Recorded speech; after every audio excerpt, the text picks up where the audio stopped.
Hello,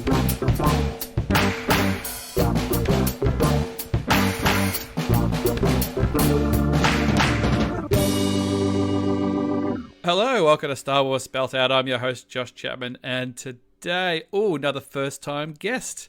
We love a good first-time guest, and this is a guest this is like one of the best things about going to Celebration, everybody, is when you make new friends. And we went over to Celebration knowing all the people we knew, but we made the new friends we made along the way. So let's just get him on here. Shawn Hoffman, how you going, man? Not too bad, man. It's weird. It's weird, like listening to the podcast and being on it and kind of replying at the same time. So this is really exciting. I'm glad we got to sync up at Celebration, and now I'm here. Yeah, well, it was funny because we met coming out of, I think I was coming into a panel or coming out of a panel, and you were coming out. And I don't know whether I was chatting to someone, and you sort of just stopped me and said, "Oh, hey, I really like your podcast and stuff." And that sometimes happens, but it's usually people that you already know. And I was like, "Oh, thanks a lot," And we started chit chatting, and then sort of talking about the beanies, and you were like, "Oh man, I really want one." And I was like, "Well, I've got a couple of spares if you're interested." And you were so excited. It warmed my heart that someone was so excited to get the beanie. Yeah, it was kind of crazy because I like, this is going to sound very creepy, but I actually saw you a couple different times because I saw like all the different podcasts, and I was kind of in the middle of everybody for a couple of those panels. And I happened to be walking out of whichever panel it was, and I'm like, all right, it's because it's kind of intimidating. It's like, I'll be honest, it's like, it's very intimidating to kind of go and see people in person and be like, all right, I missed out on Chicago and Orlando. I just kind of stayed on the sidelines a little bit, but this time, okay, I'm just going to go. I'm going to go be like, hey, this is awkward. I really like your beanies and I like your podcast. Okay, I'm going to leave now. But no, you and Catherine were both very, very gracious and made it like not intimidating, made it not awkward. So it was, I'm glad I did it. And but we were like, it was awesome. It's we're the lowest level of people that you might get recognized at Celebration by a long way. But, like, especially for us, we did that to people like Steele. We go to his shows and go, hey, hi, nice to meet you. So it's not like, again, it's just podcasting and stuff, but it's quite funny. So you were sort of, because I think you listen to a lot of the sort of people that we know, like your Bad Motivators and Blue Harvest and those kind of guys and Canto Bite and those people and things. So you probably, and we all know each other. So you're probably just looking at this like cluster of podcast people sitting together. Yeah, so and I think that's why it's intimidating. I was talking to Brittany Brown about it actually while we were there, of like it is such a close, tight-knit group of all these podcasts that you almost feel like you're watching. I always compare it to like a TV show like Friends or something else, where it's like you go and see them in person, and then it's like, oh, like do I go inject myself? Do I just stand on the sidelines and kind of watch like a show? But then you like, I really want to thank like the events like Steele's show. I think that kind of puts it in a different location and kind of takes some of that anxiety out of it and really opens it up. So you're just really like cool. Looking into Central Perk, and you're just like looking at Joey and Chandler and these people going, geez, look like they're having such a good time over there. Am I going to be the seventh friend? Am I going to be one of those guest stars or something like that who could come on the thing? Oh, it's so weird. Like I never really even think about the possibility of that. Like, I guess we make ourselves really easy to spot because we have the hat, like the beanies and stuff as well. I mean, it's not as... California was weird because it was so hot and most people didn't wear them. And I kind of did just inside because it was air conditioned. But it was like, I kind of forgot because there was a couple of photos I saw of myself and I had like sunglasses on, and I wear glasses all the time, so I had prescription sunglasses on, which basically just means they're like regular sunglasses, but I can see with them. So I'm like outside where it's all sunny, and I went into the convention center and kind of forgot that I still had sunglasses on and a mask and a beanie, and I must have just looked like a crazy person, like I was Tom Cruise, like I was like, if like Mark Hamill or Ewan McGregor was trying to get around the convention without being spotted, that's what they would do. You were big time in everybody. It's like, oh, I'm going to put these sunglasses on and this beanie and no one's going to know who I am. Which is just ridiculous. Yeah, a beanie with the name of my own podcast at the top. Like nobody would know who I was. But no, so it was very cool. And then, like you said, you came along to the Steel show and we sort of chit-chatted and stuff. And follow each other on the socials and stuff. And then like here you are, just like guesting on the podcast. I was just sort of going, oh, it'd be good to get some more new people on the podcast. I kind of like getting new guests, and I had Chris Ante and Tom on the last few weeks, and thought let's dip into the Rolodex and see who we got, who we've got. Yeah. Here. Yeah, it was super cool. Like I mean, I'll be completely honest. When you sent me the message, and I know I mentioned to you later, I'm like, I'm gonna give him 24 hours to see if he realizes that he sent that request to the wrong person. That I retract. Yeah, I'll be like, hey, just so you know, if you meant to send that to somebody else, you can no hurt feelings, because I know, like, I know my name gets brought up a lot on some of the podcasts, because I've kind of been in the shadows and doing side things and helping out with random weird things like websites and stuff. So it's like when you ask, I'm like, maybe some wires got crossed, because I'm more of like a background person. But no, this is cool. It's very surreal in my opinion. Oh, well, it's cool. It's always like I started doing podcasting just because I'd listen to podcasts and go, geez, wouldn't it be cool to be asked onto a podcast? And I've got opinions, and I was like, oh, that may or may not ever happen. I don't think I can do for that. Maybe I'll just start one myself. And I've had, a couple of people who started their own podcasts have reached out or asked about things and said, well, so just start it. There are no rules, just do it. And eventually you might get asked on for something. And if it doesn't really matter, it's just go on. But how was your overall celebration experience? Like you said, you sort of, did you go to Orlando and Chicago? I did. I went to Orlando. So it's kind of been, the Anaheim one was amazing. Orlando was my first. So what's interesting is I actually grew up near Indianapolis, so I remember Celebration coming there. Mm-hmm. But I never really went. And I think since the start of the sequel films, getting back into, like, really allowing myself to get back into Star Wars, Orlando was my first one. Went in completely blind. I was one of the many that waited in the line that wrapped around the building, and then they opened the doors and we all kind of stood there for an hour and a half in the sun going, when are we going to get let in?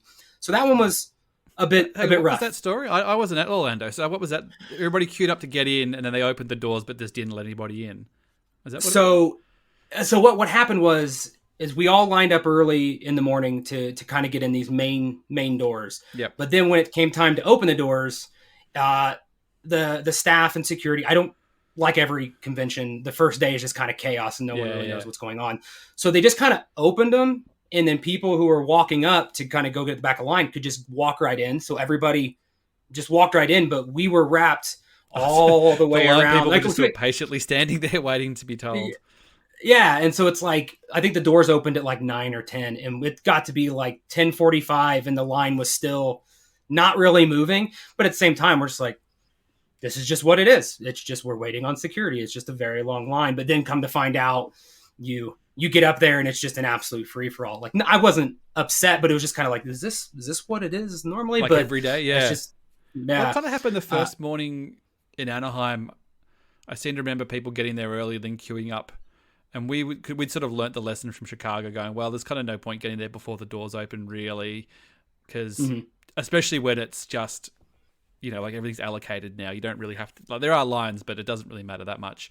So we kind of got there just after the doors opened, and then we just sort of, because we had one of the early panels of Lucasfilm film one, and we went in and we just kind of walked in and went straight up to the overflow room where we were. And then hearing that people had been all queued and sent downstairs into the pit downstairs and queuing to get onto the floor, I suppose. And so it was always a bit bizarre. Yeah, so I was in the pit.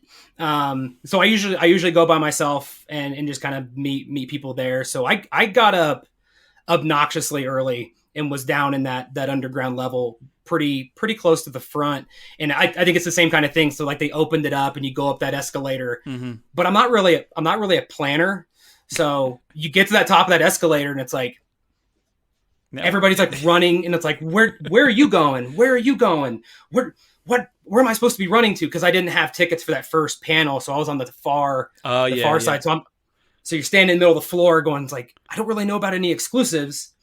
So I'm just going to keep going that way and figure something out. But no, it's just exciting to be there. I think that's the thing I really like about Celebration, is that it's not, I mean, the panels are awesome and all the art and the merch, all that stuff's really cool. But I just like being around like-minded people, and just celebrating Star Wars. So it's like even just wandering around the floor, just being around so much Star Wars stuff. I think just it's so exciting to be there, and I'm ready for London. So that was where I was. Are you're in? You're in?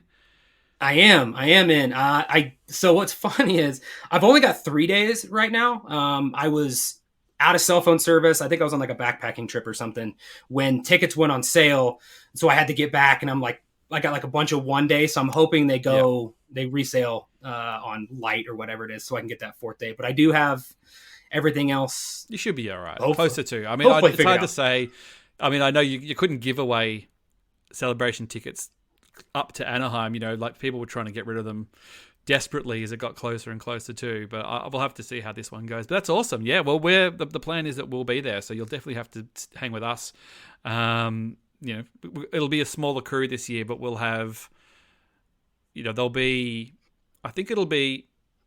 It's hard to say. I think there'll be a smaller sort of nucleus of what we had last time, but I think there'll be enough people that we kind of know in a bigger sense that the people that will kind of gravitate. You know, there'll be enough people to sort of kick around. You know, and there's people there who are obviously UK based. You know, like the Scruffy's guys and stuff are UK based as well. So I'm really excited to go back because I used to live there. So I'm just excited to go back to London. So I'm hoping that some of the things that I learnt there will come in handy, and you know, I'm hoping for a few podcast invites. Anybody wants to talk some London stuff you may or may not know, get some London insights. I mean, I'm open to insights because this will be actually my first time to Europe. Oh, excellent! So once again, I'm not a planner, so this is gonna be a trip.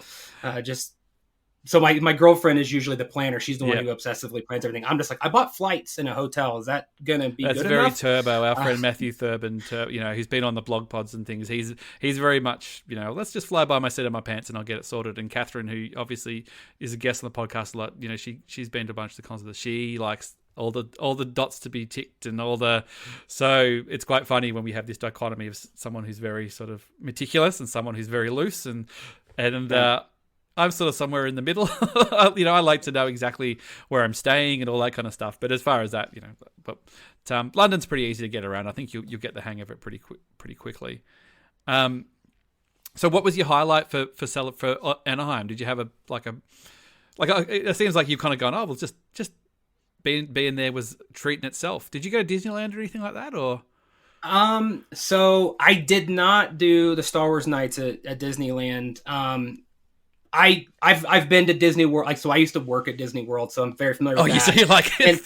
Disneyland can get fucked. But Disneyland's cool, but I'm on the West Coast, and so we've been multiple times, and I think I avoided the Star Wars nights just because I didn't want to go deal with the crowds and things like that. I'd rather spend time in the hotel or with the different people that I've met. What did you do at Disneyland? Just out of interest when you worked there. So I did the Disney College program back in 2009 at Walt Disney World in Florida. It's actually where my girlfriend and I met. We worked Country Bear Jamboree and Tom Sawyer Island Rafts, which is like a giant diesel pontoon boat that takes people like 100 feet across a river and drops them off on an island that they don't really want to go to. So we just did that for like 6 to 8 months. And they keep you in housing, like Disney housing for college kids. And you just work like 60 hours a week. It was bananas, but it was amazing. Did anybody ever go overboard? Like when people not on my raft, thankfully. But I ran a tight ship. So that was no. I think I was just so terrified of it. So that's what's really funny. Like you'd get these dads who'd get on the raft and be like, "Yeah, you're on a track. Like you're not really driving this thing." But really, what they didn't know is that it's actually like 50 feet deep in the middle because they drive this giant paddle steamboat through the middle. Yeah, and we're not on a track. We're just these giant fake raft log pontoon boats. And so we're like, okay, we do like a little hand signal, which we weren't really supposed to do. We'd do loop the loops. Like, oh, I'm on a track. Just, like sit down, buddy. Let me show you how this track works. You push the throttle so far forward that the front starts to sink in the, there's talking about this. There's no way I'm getting a job at Disney ever again. So you just sink the front of the boat. drive a boat beforehand, or was that just, No. Did they don't go, hey, have you got any boating experience or anything? Just like, you're on the boat. You're a boat person now. No boat experience.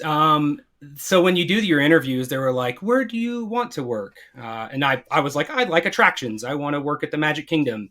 Because you can work. Yeah. Because you can work like custodial, like you can work in hotels and like lifeguards and all that stuff. And like, I really want to be in the parks with people. And they kind of ask you like, what's your favorite one? And that's really as far as it goes. And the next thing you know, you get a letter in the mail going, you're working in Frontierland and you're going to work at the Country Bears, which is fantastic. And you're also going to drive this giant diesel raft.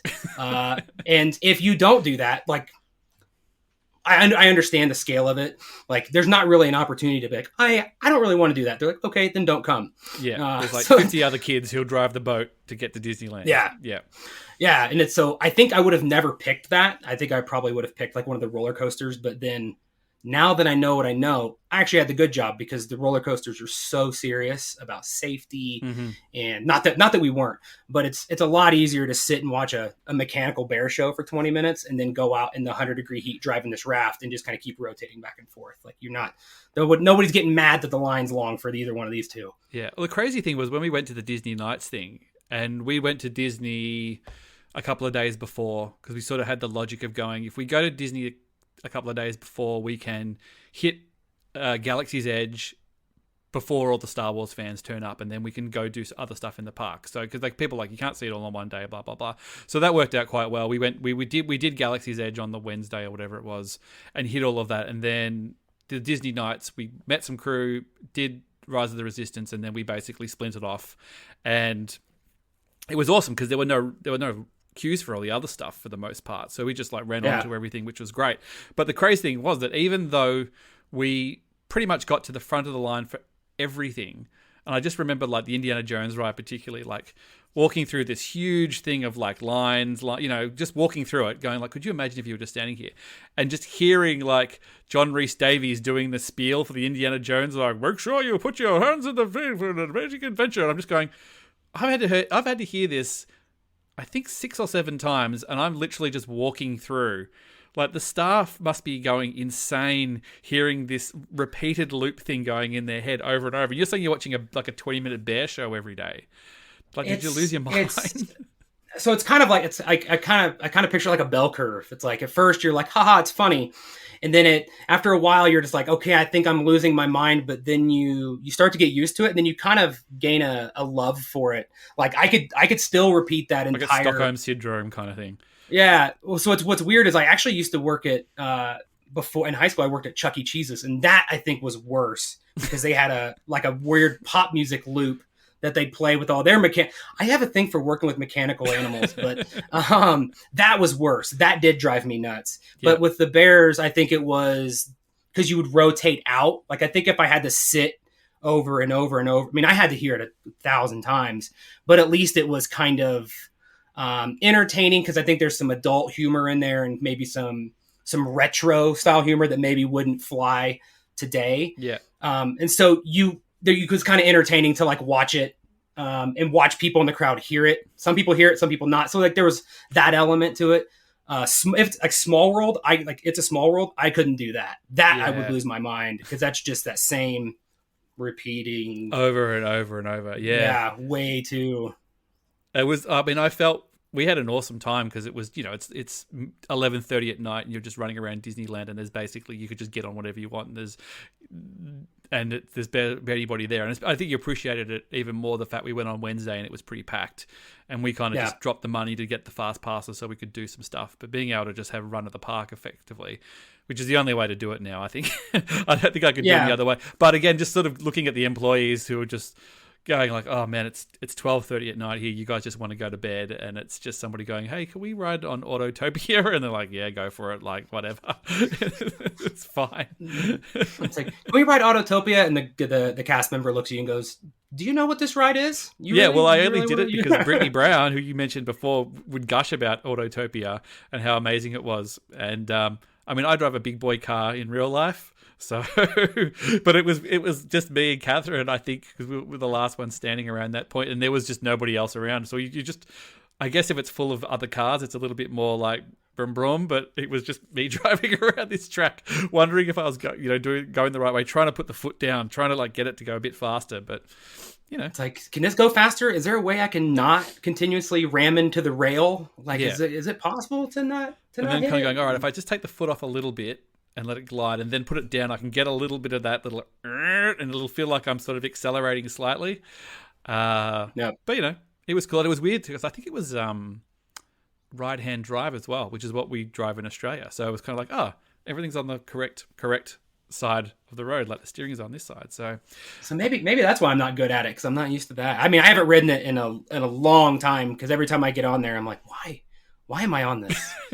Like, well, I never would have. What am I doing? I never would have done it. It was more that because we'd been on all these rides and we just saw the sign, and there was like nobody, like, because it was barely anybody there anyway. But there was like nobody there. We just walked up and just said, "Is this still open?" They're like, "Yeah, just come on." We're like, all right, we'll do that. And then we had time to do Star Tours, I think once or twice, and then it was nice. It was 1 a.m. We had to let the poor staff go to bed.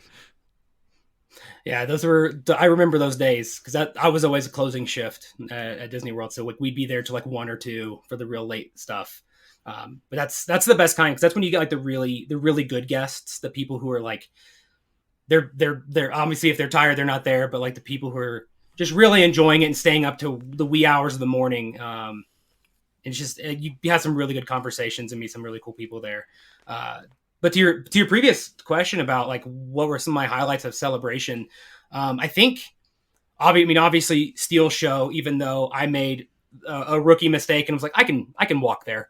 And, really? You walked there? Where were you? Were you staying close to the convention center? I was at I think it was the Hilton, just right outside the convention center. So I'm like, it's like a mile. You're miles away.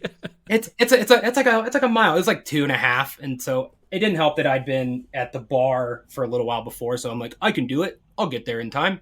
And yeah, it was that was awesome. And I think the other big highlight for me was I'd never stayed in a hotel that close to the convention, and that to me was my biggest like takeaway of like, the closer the hotel, the better, because I could just like walk out, drop stuff off, take a nap or do whatever, and then just walk right back in. Like it was just boop, boop, boop, boop, boop. I was really fortunate enough to have that. I don't know how I got that close hotel, but I'm like, if I do this again, I want to be as close as possible. Because I know in Chicago, I was pretty far out, and Orlando, I was like in an Airbnb miles away, and so I felt like I missed out a lot. I was like lugging stuff around all day. We were miles away. Maybe. Chicago, we were a good up the top of town, but we were near the sort of house where the other crew was, so socially we were quite close. And then this one we certainly weren't next to the convention center, but we were only like a 10-minute Uber drive, maybe less, away, and we were close to the other guys. But we certainly weren't just like next door drop off. And originally we did have we were in the hotel block originally, because we wanted the sort of the cancellation protection in case the whole thing got cancelled. But then it basically turned out that we could save some money and stay in this, have more room and do all this kind of stuff. So we were like, we'll just do that.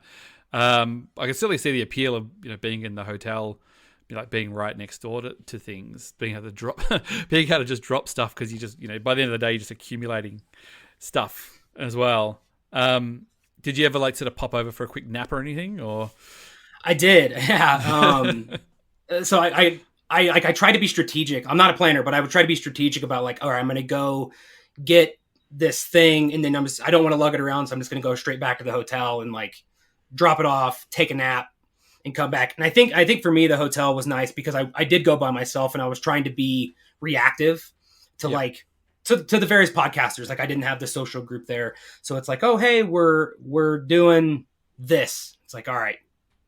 Like I can be gone in a moment's notice. So, yeah. Did you that was kind of cool. Did you sort of hang at the bar? I know they always talk about like the hotel bar being the place to spot people down the thing. Or you probably doing a lot of stuff we were doing most nights, not sort of hanging at the hotel bar. Yeah, for most nights I was either kind of doing the stuff you guys were doing. I'd go over to cross the street to the other bar, because I think I was in the Hilton. I was in whichever one the 501st was in, and it was just. They just completely fill that whole lobby, and that's another kind of intimidating group to kind of go and be like, "Hi, I'm kind of working on armor." back here. And it's like, but that's just like, I'm going to go to the other one. And it's a little bit easier to kind of, to meet people and talk. It's a little more, I think the 501st would probably be, they're like the tough kids. You know, the podcasters are all the wieners, I think. I know there's a slight crossover. I know Eric Struthers has done trooping in 501st and stuff before, but for the most part, what are you working on in your armor? Have you got like a... So the thing behind me, I'm working on a tank trooper helmet. Oh, I can see it. Yeah, that's cool. Yeah, is it that white bit? Yeah. Yeah, so it's a little bit here, and there's a couple pieces laying around. I do a lot of I used to do like a lot of scale modeling for Star Wars. I got stuff all over the place, but since I moved, I haven't really had the opportunity to get back into it. And what's funny is 6 years ago I ordered a first order Stormtrooper armor kit from a company called Novos. And it never, you could go online and read the whole debacle of like that company. And what's funny is I actually got the armor delivered last week. So now it's been 6 years since I pre-ordered it. 6 years now since Force Awakens. Yeah. This Force Awakens armor is going to be so cool. It's going to look so great in time for The Last Jedi.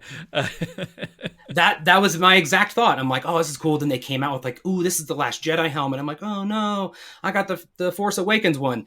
Little did we know that like years would pass, that company would fall under, new companies would pick it up and like redo it. And what's funny is like they do this company that does this, they actually do all the armor for Galaxy's Edge, and they actually sell the stuff in the park. And so it's a whole tale.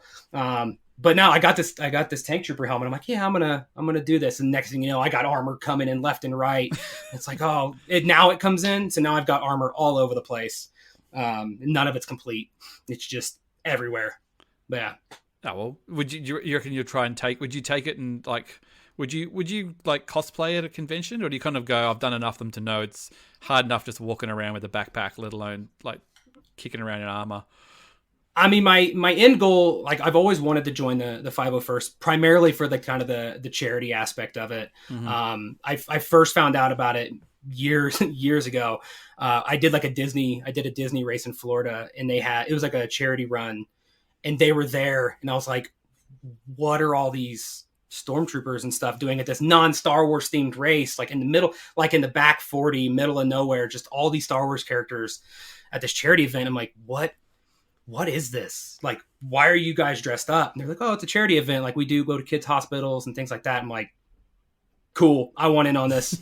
And then I'm going to order this armor. And now it's been forever. And it's been like a running joke with my family. They're like, oh, did your armor come in yet? It's like, no, it's not here. But now it's here. Now I can find it. Like, show up at the next family dinner with a huge bag of bits going, look, vindicated. I've got the whole thing here.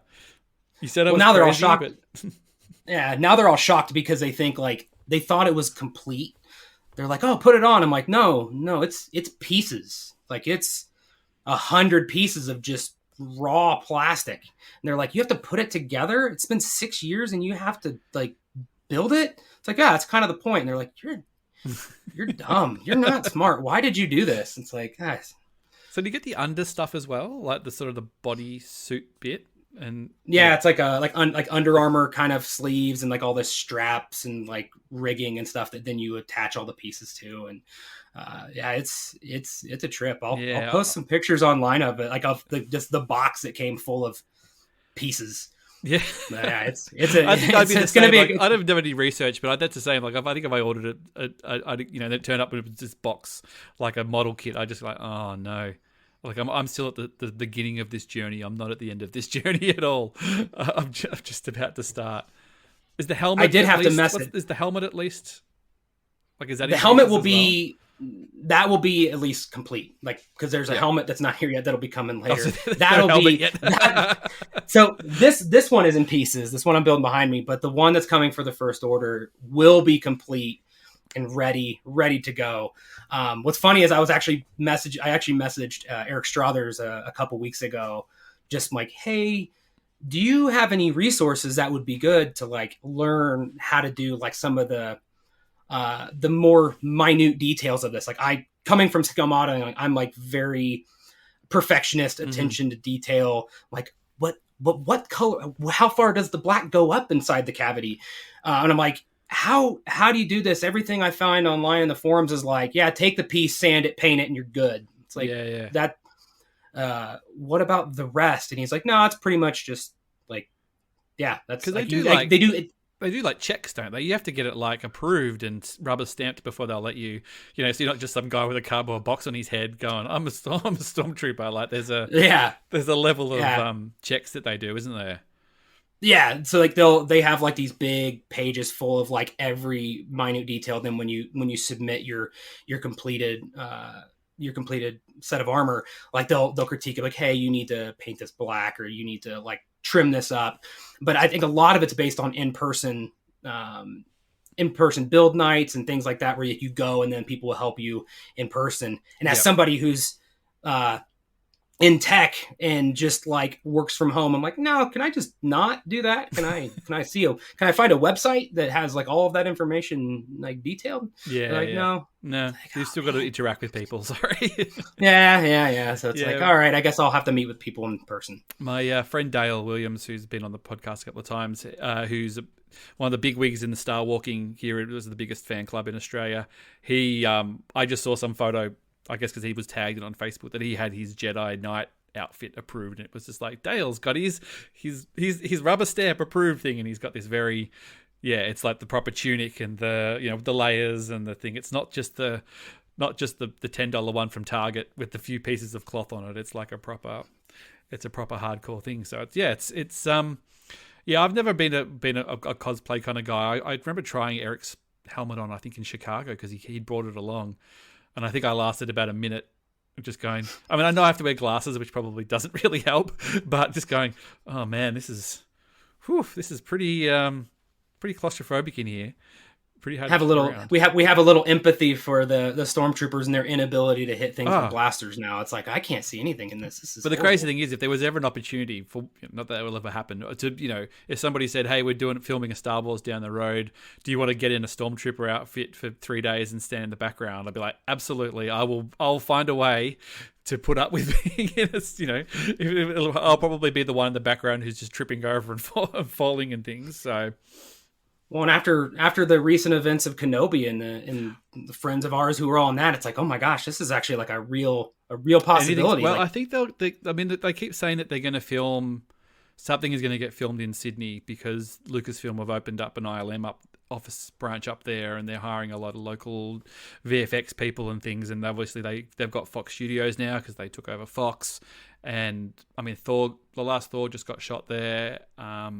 So there's a very good chance that Taika Waititi Star Wars will get shot in Sydney. I mean, there's no guarantees. I don't live in Sydney. Sydney's still a 10-hour drive from Melbourne, so it's not like he could just pop down.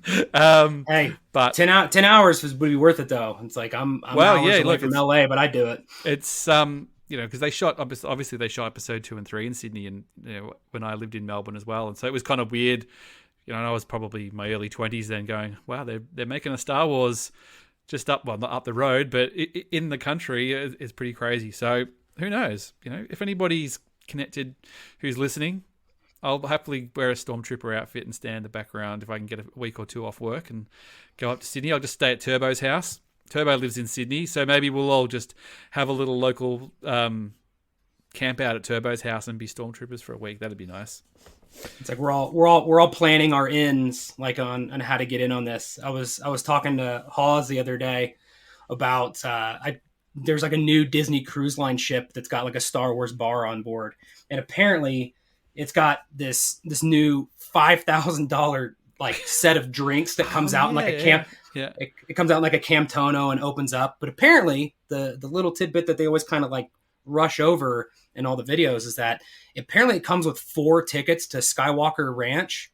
And it's like, all right, let's pool our money together. We'll go on a cruise, do this, get 4 tickets, go to Skywalker Ranch, meet people, get in, and then we'll be good to go. Like, all right, that's a lot of money. I wonder if it's like, because we went to, after Chicago, I went to San Francisco for a few days and went to Lucasfilm like, and you can go. No, you go to the Yoda fountain, and you can walk in the front door, and you can walk around the lobby, and the lobby's quite cool, and they've got some statuettes and things, and it's very cool. You're like, wow, this is Lucasfilm, and it's a beautiful park, and it's a lovely area. But you sort of look at the person behind reception, and there's a corridor going down the corner. You're like, geez, it'd be nice to have a legitimate reason to have to walk in there and just walk around and poke around. Like, I wonder what at Skywalker you'd actually get to do, because it's a it's a post-production facility predominantly. You get to go in and at least eat at the staff restaurant or something. Yeah, like, cause so I used to live in the Bay Area, so like I'm familiar with where Skywalker Ranch is, and like in the Presidio where Lucasfilm is with the Yoda fountain. Like, I know what you're talking about, where you walk in and they've always got like statues of like the most recent films. Like, oh, it's a Death Trooper, like around the time of Rogue One. It's like, oh, hey, receptionist, is there anything cool back there? Can I just go back through that door and see what else is back there? But Skywalker Ranch, it's not close. Like, it's out. It's out and it's like, what do you do there? Like, oh, we're going to come and we get to screen a film. Do we get to? And you feel like it, because it's not like no one's just walking on off the street out there, really. Like, I feel like that there's probably a, given what I've seen from behind the scenes stuff, it's probably down a road. There's probably somebody at the gate before you even drive down the road to get there. So it's not like you could just wander past. At Lucasfilm, if you're in the area, like I said, you could just wander in, walk into the lobby and walk out. I think you got to have a pretty legitimate reason to get that far in there. So I feel like once you're actually in, like once they kind of go, oh, yep, okay, Josh and Shawn have spent $5,000, they're allowed to be here. They check your name off at the gate and you drive in or whatever and you get out. I feel like once you're kind of there, they'd be like, all right, well, let's walk around. Let's show you, this is where the Skywalker Sound is, and this is was that where George Lucas wrote? Yep. Have you seen that beginning documentary, the episode one? I have seen it, and I don't remember the details. Like, all the details just get blurry after a while. But at the start of it, he's like, I'm going to start writing Star Wars. Like, I'm just trying to remember whether he was actually at Skywalker because he was in this like little, like, he's George's writing room and things. I wonder if that was actually there or whether it was just at his house or wherever. It could have been, because it's pretty remote. Like, I don't know the intimate details of it, but like, I only know where it is because like we used to go hiking in that area. So like we drove out and parked on the side of the road, and it's like, there's on the other side of the road, that's all of the acreage from Skywalker Ranch. It's like, man, this is out here. Can you see the buildings from there, or is it just like, there's just rolling hills and the area that we were in was mostly rolling hills, but I think you can see parts of it. Like, I didn't do the whole like. You went like, if we come in from the back entrance here, we hike 10 miles around this way, we can sneak up the back, and they're going, yeah, like, we've got security cameras everywhere, mate. You wouldn't even make it to the fence. They'd see me coming in by somebody. I got a golden ticket. Can I please get in? It's like, no. But no, I'm just curious to see if anybody capitalizes on that, because it's not like from what I've heard, it's not like, hey, we'll include the flights and things like that. It's just like 4 tickets to get into Skywalker Ranch. It's like, okay, you still have to get to San Francisco. Get there. Yeah. You gotta get up there. So, and I know this cruise ship just launched, so I'm like, somebody do it and go up there. I want to see what it actually entails, because I mean, $5,000 is a lot of money. That's insane. But you get some nice drinks as well. Like, you get to get a little, get a little boozed. Like, at least it's not. At least they don't go, hey, you got to drink the drink just before you go to Skywalker. You just walk up, you're like, oh, I'm feeling a bit buzzed here. I just drank $5,000 worth of expensive booze, and it's like, oh, I'll just have a little sit down in the screening room here, and somebody get me a glass of water or something. Or it's like, can I keep the Camtono? Can that come with me? Or no? All right. It's it's just wild. I feel like that's would you rather be, like, if you had the choice between going back behind the scenes of Lucasfilm at San Fran or Skywalker, which one do you reckon you'd go for? I think I would probably go to Skywalker, just because it's so unknown, and like it just seems like it's a compound. Like, to me, it's a place of mystery. It's like Prince's compound or something, isn't it? It's kind of like, what's going on behind those doors? Yeah, you don't know anything that's going on there, and I feel like there's more. Like, I feel like it's easier to provide a not very interesting tour at Lucasfilm. They could be like, here's the Presidio, here's the Yoda fountain, walk through the offices, here's where we do the Star Wars show. Yeah, and here's the set of the Star Wars show. All the interesting stuff is like, well, we can't show you anything that's on the wall over here. We can't show you. You can't go into Kathy Kennedy's office. You can't go and look at the big whiteboard where it's got like movie 2023 with big question marks or something on it. Where they're I'm not going to stumble into a room with like the story group in a circle, like brainstorming and be like, oh, thank God you're here, Shawn. Quick, we've got to figure out the next 6 years of Star Wars storytelling, and we need someone to quickly nail it. You're the guy. The glove of Darth Vader. We need to remake the glove of Darth Vader. Let's just go with that. It's classic. Have you seen the Star Wars Lego holiday special? I have, and I actually just watched the summer vacation one. Oh, that's the one I meant. Sorry, because we're basically we don't. It's not on in Australia at the moment. Like they've shelved it, or they've purposely postponed it because it's not summer here. But yeah, I started to say it, and I'm like, oh, I remember his tweets. They don't have it. We don't have it. So, which is, and the crazy thing is, if it's because it's not summer here, they're going to bring it out in a few weeks' time, where it's still not going to be summer, it's going to be spring. So what's the point? Like, summer doesn't start till December here. So like, I'm glad that it's going to be in a few weeks and I'll get to watch it. But it just seemed like a really weird reason to delay it if that was the case. Yeah, it's I saw your tweets about it. I think it's weird too. It's like, it's, first of all, it's not real. And two, it's Lego. So I think it's okay to suspend our disbelief of like, whoa, wait a minute, why am I watching Summer Vacation? Not in summer. This is nuts. It's just weird because it's like, also like we've kind of done this 180 in Australia where we were always behind on getting stuff in the old world. So, like Phantom Menace came out 6 weeks or something after it did in America originally, which I remember. And, movies would always traditionally come out a little bit later. And then in the world of digital, Australians embrace piracy in a big bad way because we've been screwed over for years with releases and especially stuff around TV and, not getting full series and things. So we just became this nation of pirates because we couldn't take it anymore. And then all of a sudden we started getting movies sooner. Like we've actually gotten Star Wars, the last few Star Wars films sort of the day before. I think Rise of Skywalker we got 48 hours before the rest of the world or something. But if you saw it at midnight, we'd already seen it and done the reaction and everything. I think it hadn't even come out until for another day and a half. But this just feels like the bad old days where we're being withheld in a streaming world. It's really weird. Well, if it makes you feel any better, that happened to us with Bluey season 3, and yeah, I know. I think that would have probably made me more cross if I'd had to wait. Like, I like Lego Star Wars stuff and it's fine. And I'm like, oh, that's annoying. But if I was living in a world where I had to wait for Bluey, and considering it's not just me, but I've got like a 3-year-old and a 7-year-old, if they got told that there was new Bluey and they couldn't watch it right away, they'd be hell to pay at our house. So it's come out on Disney Plus now, hasn't it? Finally. Yeah, I believe so. I mean, to be completely honest, I didn't wait. Like my girlfriend and I are huge Bluey fans, and they're like, season 3 is available, and you guys don't get it for a long time. It's like, no, this doesn't fly. We found a way. Yeah. Look, I don't blame you, and I love it that like people from other countries. It's a very, like, I know it's talking dogs, and but its accuracy to Australian families in general and the way that we kind of are is pretty accurate, I think, and the way we live and our lifestyle. I know it's set in Queensland, which is northern and it's more sunny and all that kind of stuff. But as far as like going to the pool, going to the beach, like doing things, the sport, all that kind of stuff is it lends very heavily from the Australian sort of way that we live our life, I think, and going to Hammer Barn and all that kind of stuff like that. Hammer Barn is very much based on a company called Bunnings here, which is a huge chain of hardware stores. And every weekend you end up at Bunnings with a million things because you're going to do all these DIY projects and all this kind of stuff. So we do see ourselves reflected very much in Bluey. And it's just weird because one of my best mates, his kids are a little bit older and they aged out before Bluey was the thing. So they were, they got too big for children's television, by then.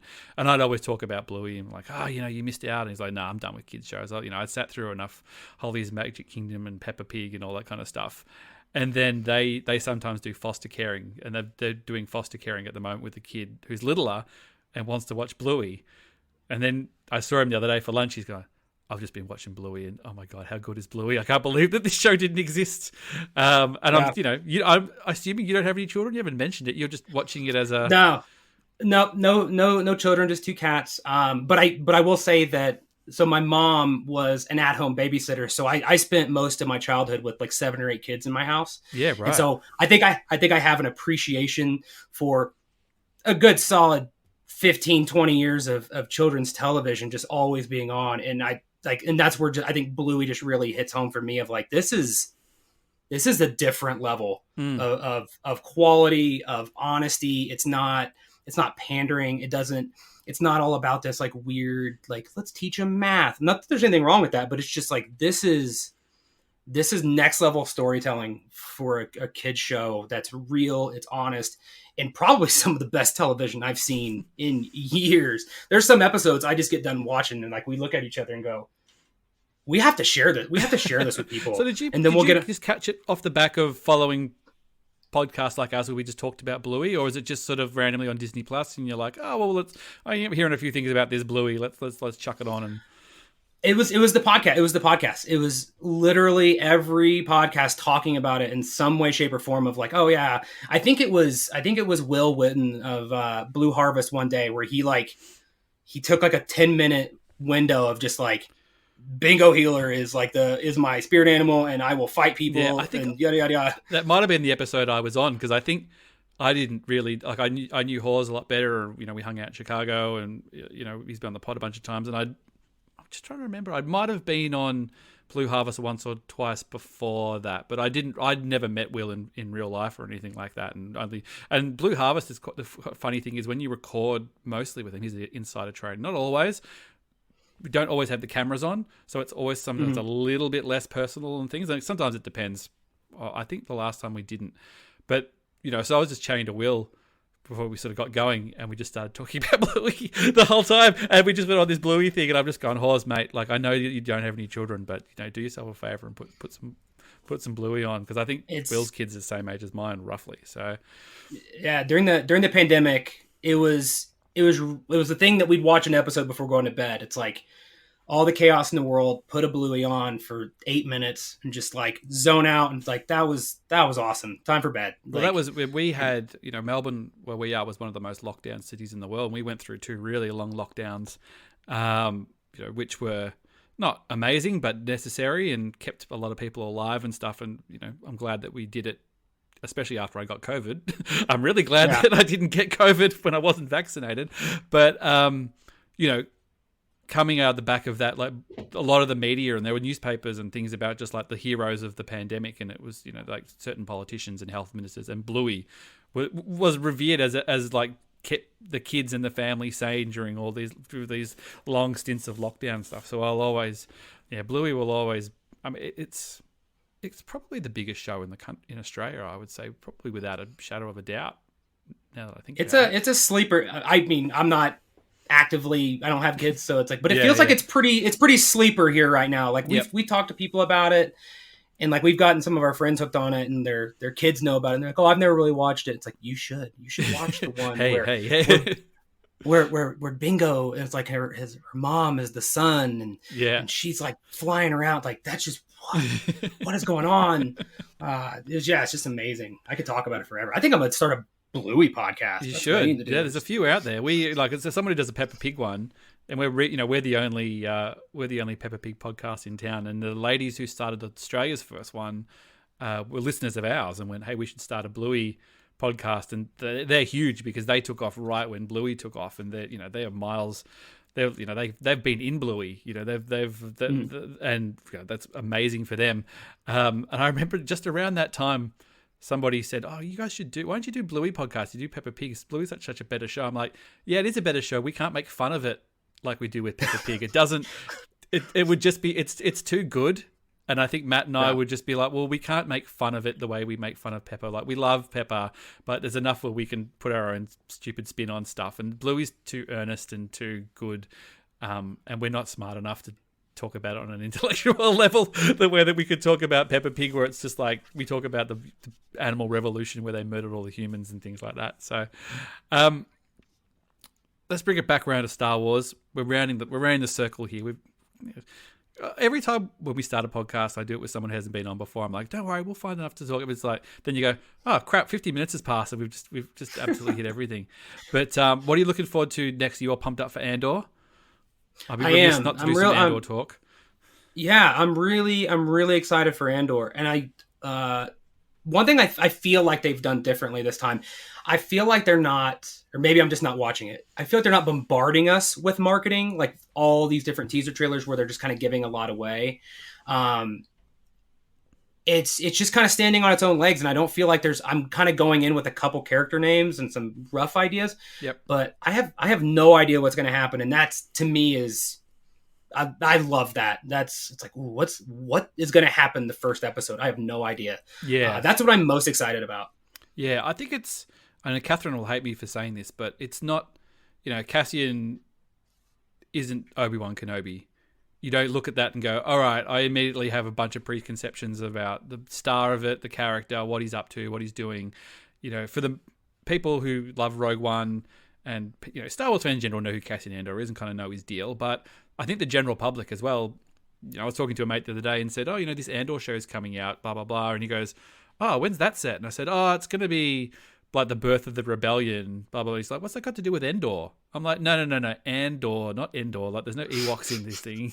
He's going, oh, I just thought you said Endor, and I assumed it was about Ewoks. And I go, that's a good idea, but no, it's about, and I said, it's going to be the guy from Rogue One. It's about how he gets involved. And he goes like, oh, that sounds much better. Yeah, that's cool. I'll watch that. So 12 episodes as well. I mean, if there were Ewoks in it, that would be even better for me. That would be cool. I'm waiting for another live action one, just to you can just walk by in the background. I think Catherine would like that. I think Catherine likes Cassian Andor, and I think she likes Ewoks. So there's a crossover she'd be very happy with. I think she'd be down with that. Yeah, look, I think it's got potential to do great things, and I think, like you said, it doesn't have a lot of baggage with it. There's not a lot we know. I think it can take it in really interesting places. They've only got to end up.